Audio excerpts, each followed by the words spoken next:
Life had its own way of being unremarkable for me. My name's Rita, and at 29, you'd usually find me tucked away in the local library. It wasn't glamorous or thrilling, but it was mine. The books were my companions, and the dusty shelves my domain. I wasn't one for the spotlight, happy to fade into the background. The town was small, the kind where everyone knew your business before you did. My daily routine rarely varied. Wake up, work, then home to my tiny apartment filled with secondhand furniture and a mountain of books. My social life was practically non-existent, and I was fine with that. Or so I kept telling myself. Then Ethan came into my life on a day much like any other. He was looking for a book, something different, he said. His smile was easy, and his voice had a warmth that felt like sunlight breaking through clouds. Hey, could you help me find a book? I'm feeling adventurous, he said, his eyes crinkling at the corners. Sure, what genre are you interested in? I asked, adjusting my glasses, trying not to get too caught up in his gaze. I don't know. Surprise me, he replied with a grin that suggested he enjoyed the mundane challenge he'd set before me. That was the beginning of everything. Our conversations became a regular part of my days. He'd ask about books, and I'd recommend titles. But soon, those conversations shifted from the pages of novels to the details of our lives. Ethan was different. He listened, really listened in a way that made me feel seen for the first time in a long while. One day, he came in looking more determined than usual. You know, Rita, you're the most interesting person I've met in this town. Why do you hide in here all day? He asked, leaning on the counter, a playful challenge in his eyes. I laughed, a sound that felt strange even to my own ears. Well, where else would I go?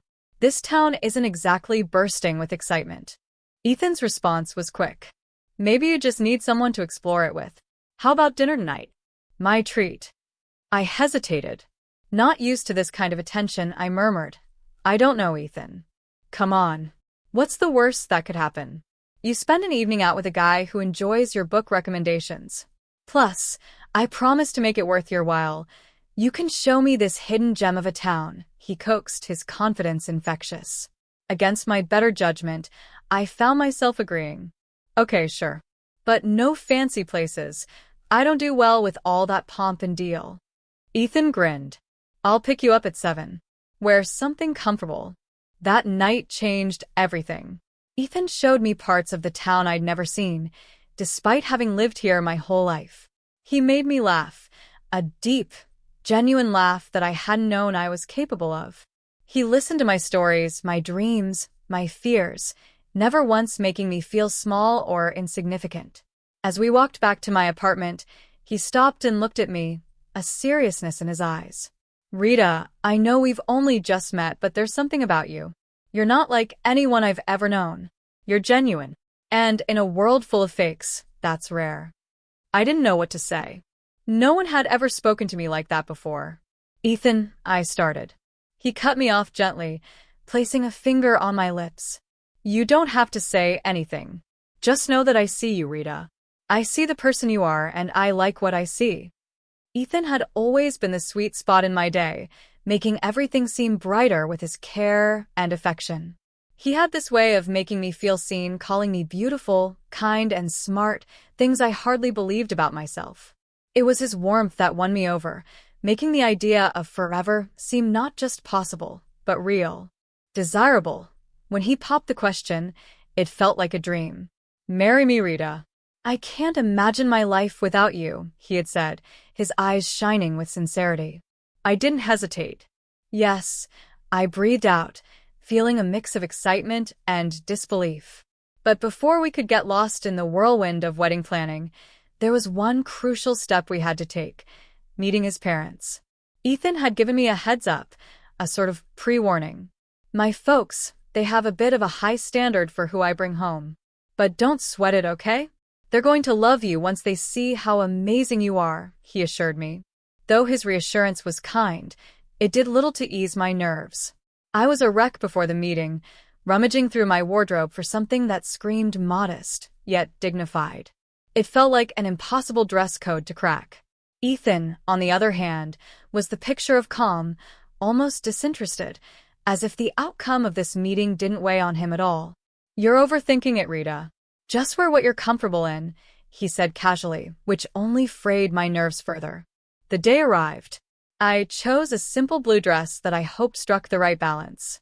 As we drove to his parents' house, Ethan seemed more preoccupied with the music on the radio than the impending introduction. "You sure they're going to like me?" I asked, seeking some reassurance. They'll come around. Just be yourself," Ethan replied, his attention briefly flitting to me before returning to the road. His laid-back attitude felt jarring compared to the storm of anxiety brewing inside me. Walking up to the door of Ethan's childhood home, my heart pounded. His earlier warnings echoed in my head, painting a picture of the scrutiny I was about to face. The door swung open, and we were greeted by Ethan's parents, their expressions hard to read. The dinner that followed was a minefield. Ethan's parents grilled me with questions that felt more like an interrogation than casual dinner conversation. "So, Rita," his father said, "Ethan tells us you work at a library. Do you see yourself doing that long-term?" His tone suggested he found my job lacking. I fumbled for an answer, trying to sound confident. "I love working there. It's fulfilling in a way I can't quite describe," I said, hoping my passion would be enough to win them over. Ethan was strangely quiet throughout, offering little support as I navigated the barrage of questions and veiled criticisms. It felt like I was alone on the battlefield, with Ethan retreating into the role of passive observer. As we drove home, the silence in the car was deafening. I couldn't help but feel disappointed, not just in the evening's events, but in Ethan's indifference. "I thought you said they'd warm up to me." I finally broke the silence, my voice tinged with hurt. Ethan shrugged, a frustratingly nonchalant gesture. "Give it time, Rita. They just need to get to know you better," he said, his words doing little to comfort me. After a few more dinners that felt more like interrogations than friendly meals, it was clear Ethan's folks weren't my biggest fans. They saw me as some kind of gold digger, I guess, which couldn't be further from the truth. I was never after Ethan's money. Heck, I barely knew about it until he brought it up himself one evening. "My parents are a bit old school, you know," he said. "They worry about the weirdest things, like money and status." One night, Ethan came home looking more serious than usual.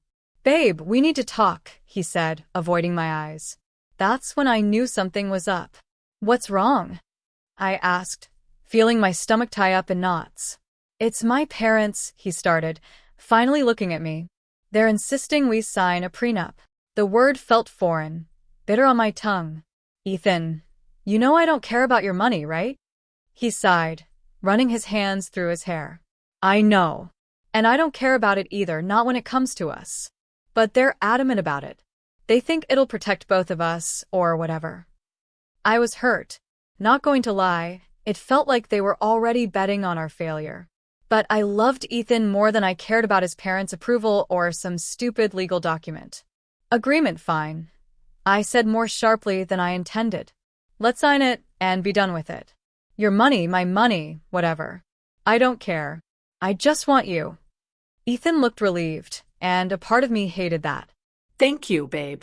"I hate this as much as you do, but it's just a piece of paper. It won't change anything between us." So, we signed the damn thing. Some lawyer his parents knew drew it up, making sure neither of us could touch the other stuff if things went south. It felt like signing a declaration of distrust before we even started, but I pushed those thoughts away. I was in love, and love was supposed to conquer all, right?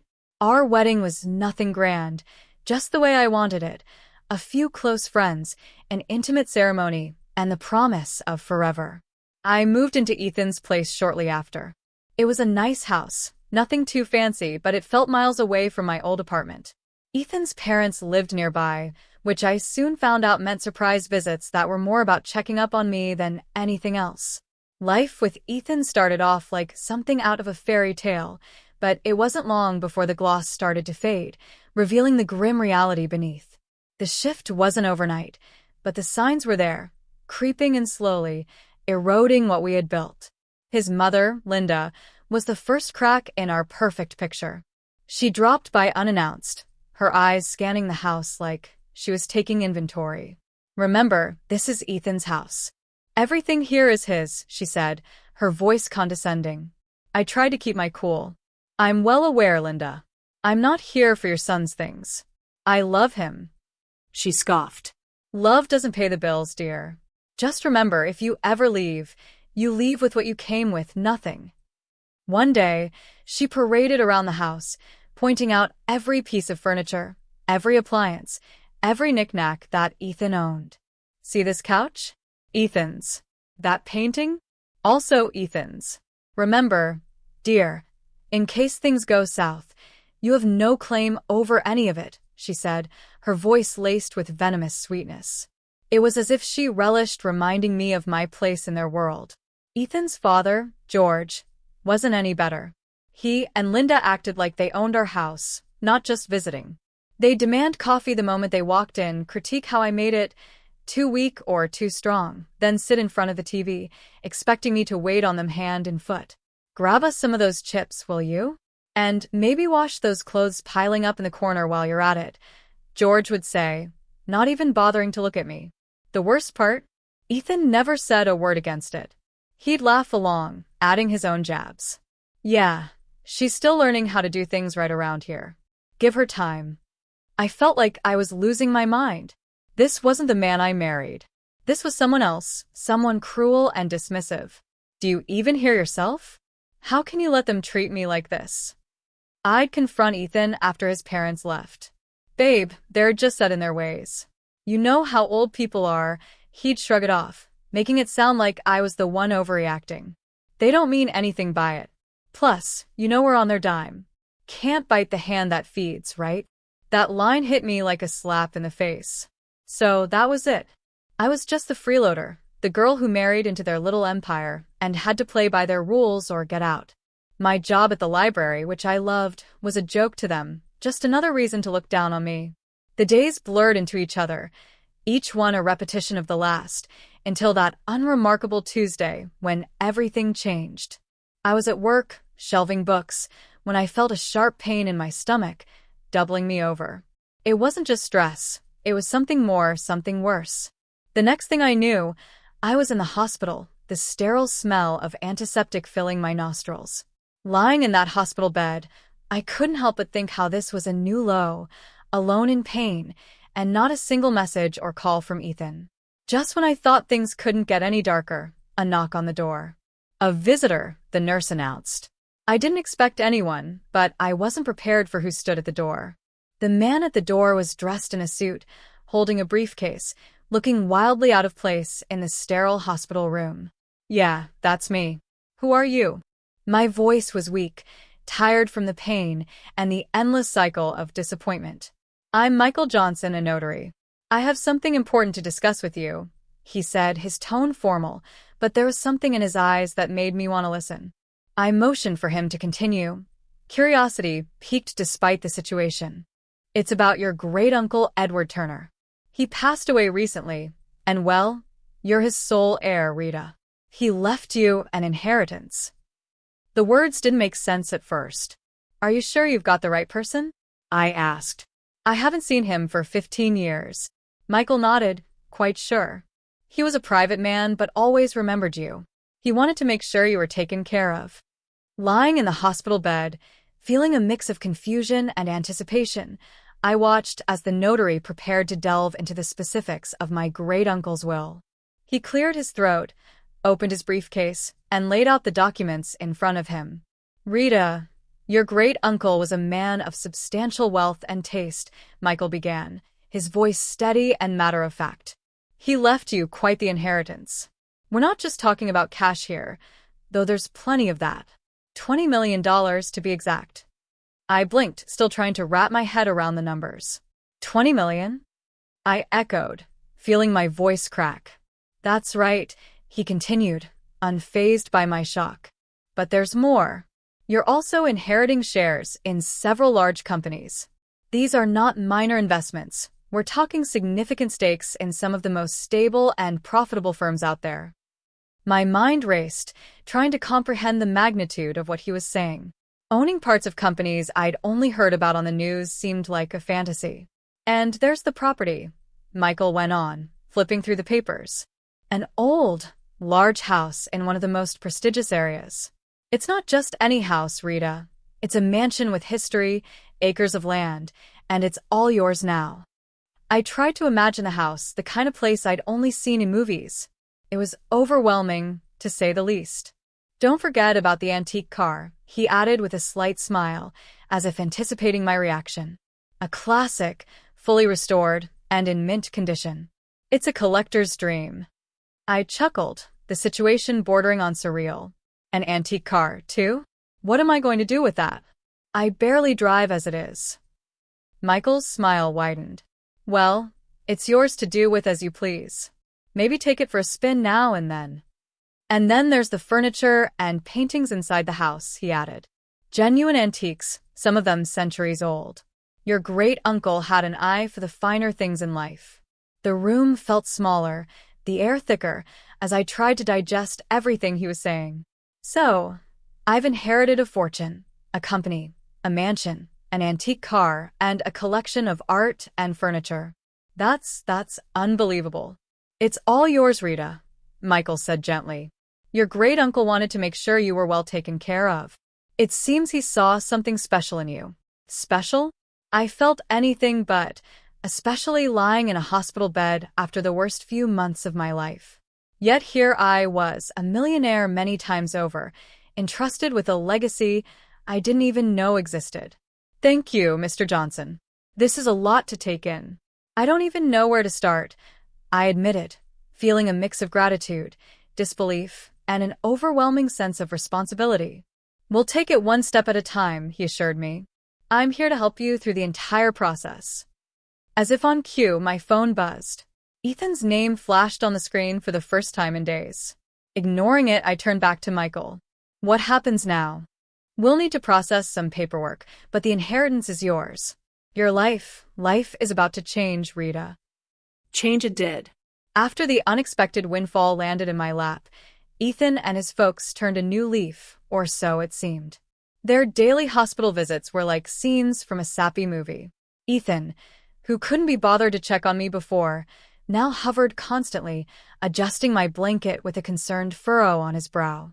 How are you feeling today, love? He'd ask, his voice dripping with a sweetness that didn't reach his eyes. His mother, Linda, was even more theatrical, if possible. Darling, I'm going to cook your favorite lasagna when you get back home.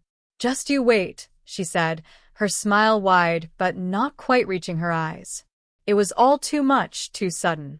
Yet I played along, smiling weakly, thanking them for their care, but suspicion nagged at me, urging me to look beyond their act. One day, I did just that. After their routine visit, I mustered the strength to slip out of my bed and follow them. My heart pounded with every step. Hiding behind a corner, I listened in as their true selves unfolded. No audience to perform for. Their laughter was the first thing I heard. Harsh and jarring. Can you believe how easy it is? She's terribly stupid. She's eating right out of our hands, Ethan said, a chuckle escaping his lips. Lips. Linda's voice was more calculating, sharp as she laid out their plan. Make sure she makes a baby with you, Ethan. Once she does, she won't ever be able to leave us. Then we'll have a real hold on her and her fortune. Their words, cruel and cold, didn't shock me. Disappointment filled me, yes, but surprise? Not in the slightest. They had finally shown their true colors, and I was done painting over them in shades of denial. Silently, I made my way back to my hospital bed, their mocking laughter and harsh words fueling a fire within me. They saw me as nothing more than a ticket to wealth, a means to secure their future. But I wasn't going to play their game. Not anymore. Lying in that bed, a plan began to take shape, clear and firm. I was going to turn the tables on Ethan and his conniving family. They underestimated me, saw me as weak, but I was about to show them just how wrong they were. Back at the house after being discharged, I felt like a stranger walking into what was supposed to be my home. Ethan and his parents were waiting, their faces painted with fake concern and eager smiles. The atmosphere was thick, charged with unspoken tension and expectation. Ethan was the first to break the silence, his voice a blend of faint sweetness and underlying greed. Babe, you're home. How are you feeling? We've been so worried about you. Ignoring the lump in my throat, I met his gaze squarely, seeing the man I once thought I knew. I'm feeling better, thanks. But we need to talk, all of us, I said, my voice steady despite the turmoil inside. Linda, ever the actress, stepped forward, hands clasped as if in prayer. Of course, dear. We're here for you, whatever you need. It was now or never. I took a deep breath and laid out my cards. I'm filing for divorce, Ethan. And before you ask, no, you won't see a dime of my inheritance. The room fell silent. The air seemed sucked out as if by a vacuum. Ethan's face paled, his mask slipping to reveal the panic underneath. Divorce? But why? I thought we were happy. The word happy tasted bitter in my mouth. You, your mom, and your dad have made my life a living hell. You've treated me like a servant, not a wife. And now suddenly, you're worried about me because I'm worth something to you? Ethan stammered, struggling to find the words, but Linda was quick to jump in. This is nonsense. We've always treated you like family. You're imagining things, dear. Rolling my eyes, I pulled out the prenuptial agreement from my bag and waved it in front of him.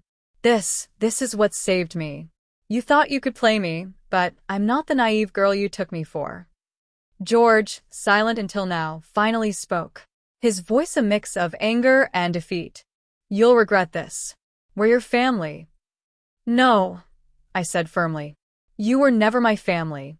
A family doesn't treat one of their own like dirt, then turn sweet when money's involved. I'm done here. Moving into my own place was the breath of fresh air I desperately needed. The apartment was small and cozy, a stark contrast to the life I'd left behind. It wasn't just a new living space. It was my declaration of independence, my fresh start. The phone call started almost immediately. Ethan, with desperation dripping from his voice, was the first to break the silence. Rita, please. You've got to come back. We can work this out. I know we can. His pleas fell on deaf ears. I was done.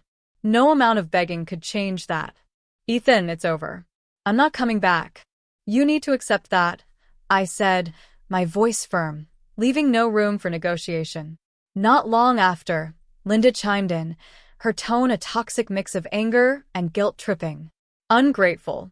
After everything we've done for you, you owe us, Rita. You're making a huge mistake. Owe you for what, Linda? For making me feel like nothing more than a burden? No, I don't owe you anything. Goodbye.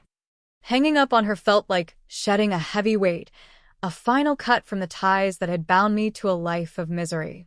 The divorce was a relief, a clean break from a past that had threatened to consume me. Through friends, I heard about the fallout between Ethan and his parents.